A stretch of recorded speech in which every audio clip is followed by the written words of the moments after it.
안녕하세요, 여러분. 반편지 인생극장의 윤지혜입니다.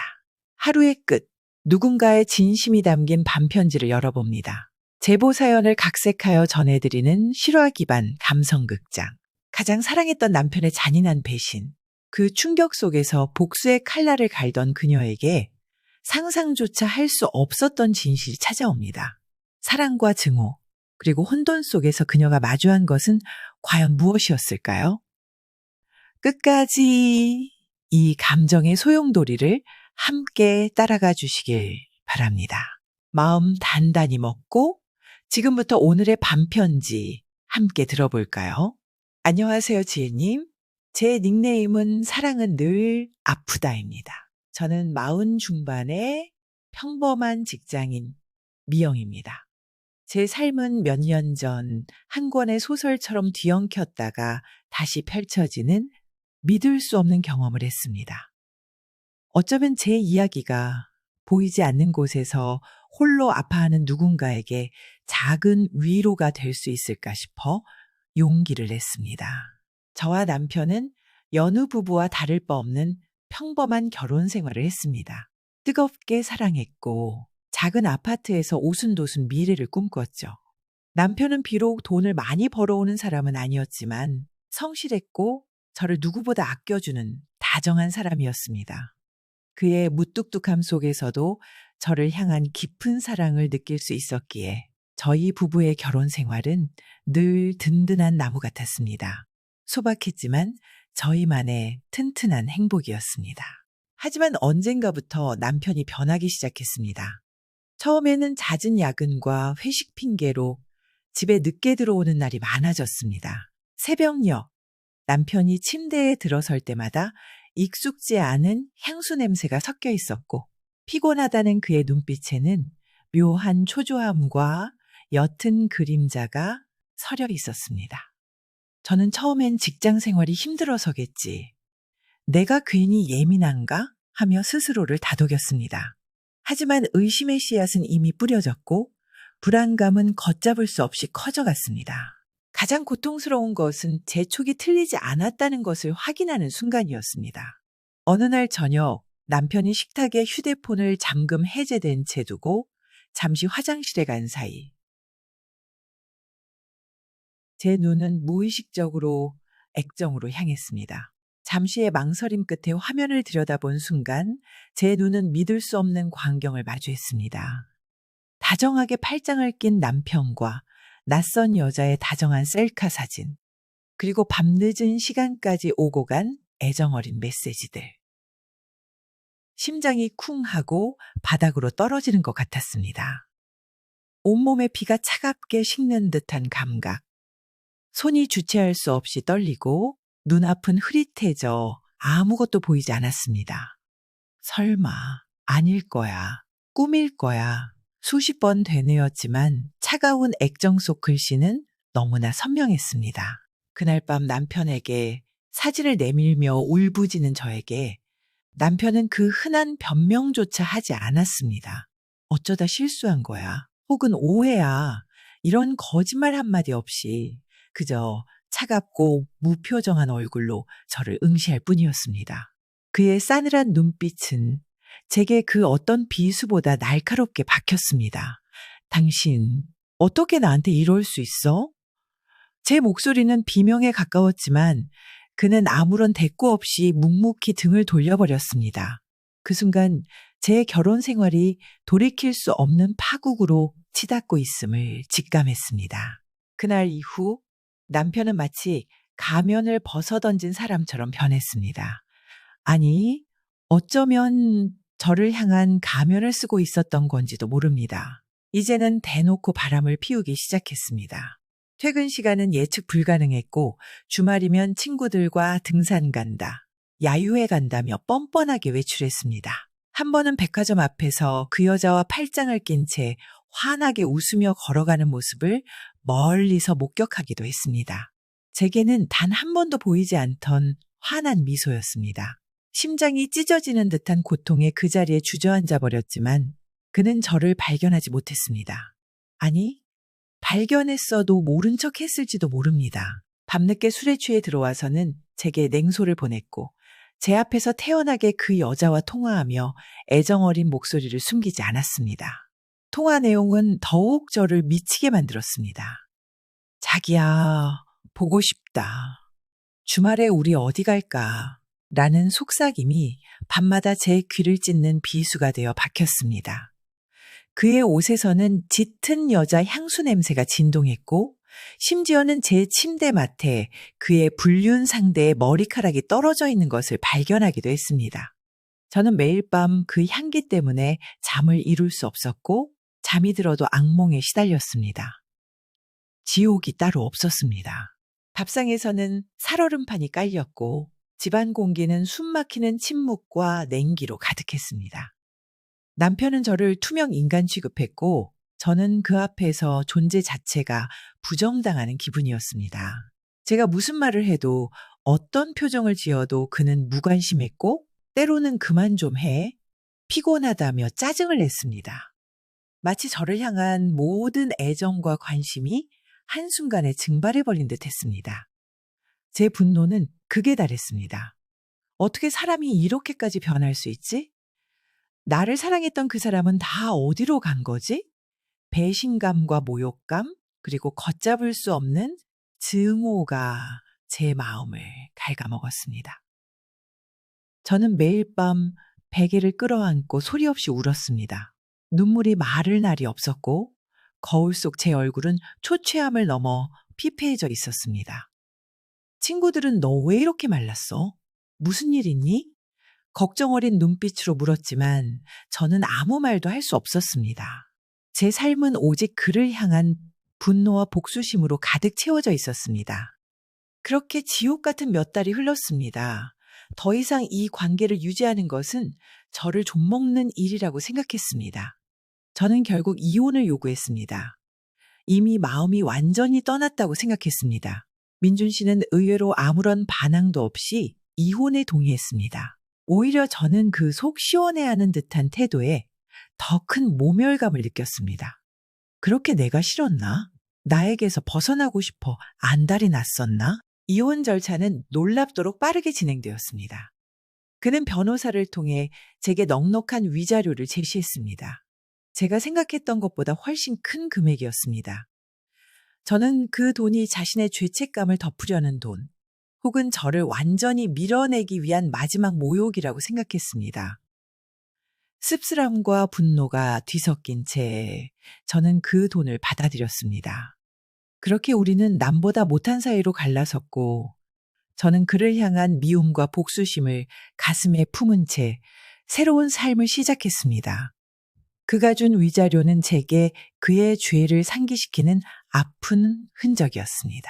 이혼 후 1년이라는 시간이 흘렀습니다. 저는 그를 잊기 위해 그리고 제 삶을 다시 세우기 위해 정말 열심히 살았습니다. 직장에서는 악착같이 일했고 주말이면 일부러 사람들을 만나 바쁘게 지냈습니다. 하지만 마음 한구석에는 여전히 그를 향한 깊은 미움이 자리 잡고 있었습니다. 언젠가는 그가 저지른 일에 대한 대가를 치를 것이라는 막연한 복수심이 저를 지탱하는 힘이기도 했습니다. 제 마음속에는 그의 불륜이 남긴 상처와 그를 향한 저주가 늘 따라다녔습니다. 그러던 어느 날 생각지도 못한 소식이 제게 전해졌습니다. 남편의 친구였습니다. 그는 평소 남편과 저 모두와 친하게 지냈던 사이였습니다. 그의 목소리는 너무나 침통하고 떨렸습니다. 수화기 너머로 들려오는 작은 떨림이 불길한 예감을 안겨주었습니다. 미영 씨, 민준이가 죽었어요. 그 말을 듣는 순간 제 심장은 쿵 떨어졌습니다. 처음엔 믿기지 않았습니다. 남편이 그가 죽었다고 그를 향한 복수심과 미움이 채 가시기도 전에 그는 제 삶에서 완전히 사라졌다는 사실이 저를 혼란스럽게 했습니다. 복수의 대상이 사라진 허탈감과 함께 묘한 공허함이 밀려왔습니다. 제게 남은 건 미워할 사람조차 없다는 허무함이었습니다. 며칠 뒤 남편의 친구가 저를 찾아왔습니다. 그의 얼굴은 수척했고 눈은 퉁퉁 부어 있었습니다. 저는 여전히 냉담했습니다. 왜 찾아왔어요? 이제 와서 무슨 할 말이 있다고. 제 목소리에는 그를 향한 차가운 비난이 담겨 있었습니다. 남편의 친구는 고개를 숙인 채 한참을 망설이다 어렵게 입을 열었습니다. 마치 뼈아픈 비밀을 고백하듯 힘겹게 말했습니다. 미영아, 민준이가 너한테 못할 짓 한 거 나도 알아. 하지만 사실은 그게 다 널 위한 거였어. 저는 코웃음을 쳤습니다. 뭘 위한 건데요? 저를 지옥에 빠뜨리는 게 저를 위한 일이었다는 건가요? 말도 안 되는 소리 하지 마세요. 제 목소리에는 분노와 조롱이 뒤섞여 있었습니다. 친구는 제 말을 끊고는 떨리는 목소리로 믿기 힘든 이야기를 시작했습니다. 그가 들려준 이야기는 제 모든 세계를 뒤흔들었습니다. 민준이는 늘 너한테 미안해했어. 자기 부족한 경제력 때문에 내가 고생하는 걸 마음 아파했어. 밤마다 잠 못 들고 내 한숨 소리를 들으며 자책했어. 그리고 어머니와의 갈등, 고부 갈등 사이에서 자기가 제대로 중재하지 못해서 네가 상처받는 걸 늘 괴로워했어. 겉으로는 무뚝뚝했지만 그는 누구보다 널 사랑하고 아껴주던 사람이었어. 내가 얼마나 그를 사랑하는지 그는 누구보다 잘 알고 있었어. 저는 혼란스러웠습니다. 그가 나를 사랑했다고? 나에게 그렇게 끔찍한 짓을 해놓고? 작년 여름 민준이가 갑자기 쓰러져 병원에 실려갔어. 그리고 대장암 말기 판정을 받았지. 이미 온몸에 전이 돼서 손 쓸 수 없는 상황이었어. 의사는 길어야 몇 달이라고 했어. 그 말을 듣는 순간 민준이는 하늘이 무너지는 것 같았다고 했어. 그런데 그 순간에도 가장 먼저 걱정한 건 너였어. 제 머릿속이 하얘지는 기분이었습니다.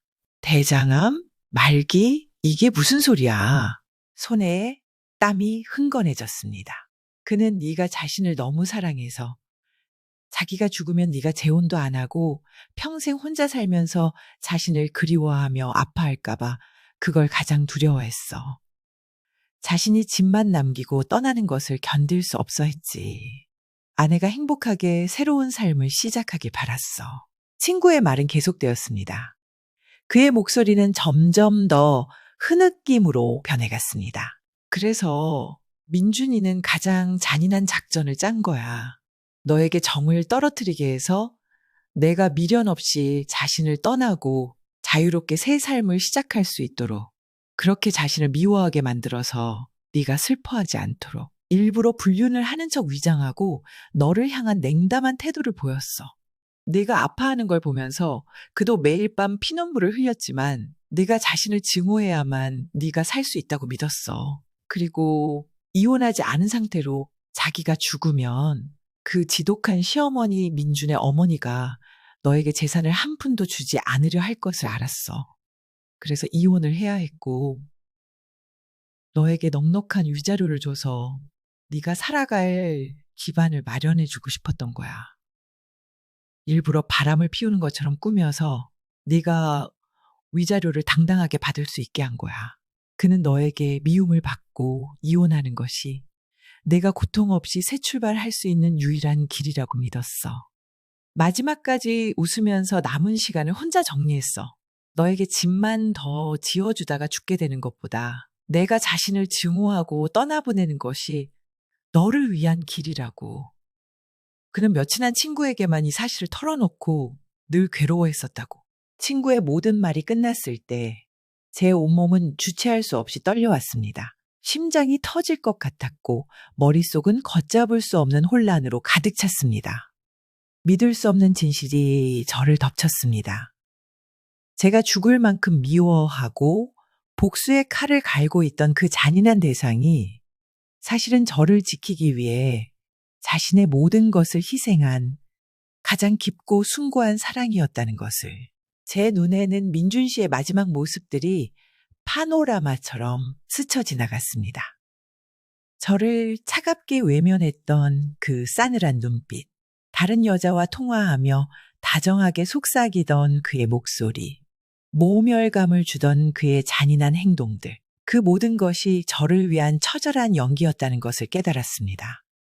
제가 그를 오해하고 미워했던 시간들이 너무나 고통스럽게 한 조각 한 조각 살을 찢는 아픔으로 다가왔습니다. 그를 향한 증오가 한순간에 산산이 부서지고 그 자리에는 주체할 수 없는 그리움과 미안함, 그리고 말로 다 할 수 없는 사랑이 홍수처럼 밀려왔습니다. 내가 왜 몰랐을까? 왜 그렇게 미워만 했을까? 왜 그의 아픔을 헤아리지 못했을까? 그는 마지막 순간까지 저를 위해 모든 것을 바친 사람이었습니다. 그의 모든 잔인함은 저를 향한 가장 절절한 사랑의 표현이었다는 것을 깨달은 순간, 저는 더 이상 버틸 수 없었습니다. 저는 그 자리에 주저앉아 울부짖었습니다. 제 가슴이 찢어지는 듯한 고통에 몸부림쳤습니다. 제 남편은 저에게 가장 큰 상처를 주었지만 동시에 가장 깊고 희생적인 사랑을 남기고 떠났습니다. 죽을 만큼 미워했던 복수의 대상이 이제는 죽을 만큼 그리워지고 보고 싶은 사람이 되어버렸습니다. 그의 마지막 미소가 저에게는 영원히 풀리지 않는 수수께끼이자 영원히 갚을 수 없는 사랑의 빚으로 남았습니다. 매일 밤 그를 그리워하며 그의 마지막 선택이 얼마나 아팠을지, 얼마나 외로웠을지 헤아려 봅니다. 오늘 밤도 저는 사랑은 늘 아프다는 닉네임처럼 그 아픈 사랑을 가슴에 품고 살아갑니다. 사랑은 늘 아프다님의 사연, 정말 듣는 내내 저도 같이 가슴이 먹먹해졌습니다. 미움과 사랑, 그리고 오해와 진실이 교차하며 우리에게 깊은 울림을 주는 이야기였습니다. 때로는 우리가 알지 못하는 진실이 우리를 아프게 했던 행동 뒤에 숨어 있을 수 있다는 것을 다시 한번 깨닫게 됩니다. 남편분의 마지막 배려와 희생, 그리고 그것을 뒤늦게 알게 된 아내분의 후회와 그리움이 너무나도 먹먹하게 다가옵니다. 이 사연이 여러분의 마음에 작은 위로와 함께 관계의 깊이를 다시 한번 생각해 보는 계기가 되었기를 바랍니다. 오늘 밤도 반편지 인생극장과 함께 해주셔서 감사합니다. 이 반편지가 여러분의 마음에 작은 위로와 희망이 되었다면 저희 채널의 성장과 더 많은 사연을 위해 구독과 좋아요로 힘을 실어주세요. 그리고 여러분의 진솔한 이야기도 반편지 인생극장으로 들려주고 싶다면 아래 설명란에 이메일로 사연을 보내주세요. 모든 사연을 소중히 기다리겠습니다. 저 윤지혜는 다음 주에도 더 깊은 공감과 따뜻한 위로를 전해드릴 반편지로 찾아뵙겠습니다. 감사합니다.